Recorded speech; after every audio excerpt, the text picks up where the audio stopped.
कर्पूर गौरम करुणावतारम संसार सारम भुजगेंद्रहारम सदा वसंतम विद्यारविंदे भवम भवानी सैतम नमामि मंदारमाला कलितालकाये कपालमालांकित सुंदराय दिगंबराय च दिगंबराय नमः शिवाय च नमः शिवाय कालिंग प्रांगण मंदिर चरण डोळ्यान पाहिन रूप तुझे प्रेमे अलिंगिन आनंदी पूजिन भावे ओवाळीन म्हणे नमः त्वमेव माता पिता त्वमेव बंधुच सखा त्वमेव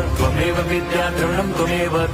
सर्वं मम देवदेव कायेन वाचा मनसेन्द्रियैर्वा बुद्ध्यात्मना वा प्रकृति स्वभावात् करोमि यद्यत् सकलं परस्मै नारायणायति समर्पयामि अच्युतं केशवं राम नारायणं कृष्णदामोदरं वासुदेवं हरिं श्रीधरं माधवं गोपिका वल्लभं जानकी नायकं रामचन्द्रं भजे हरे राम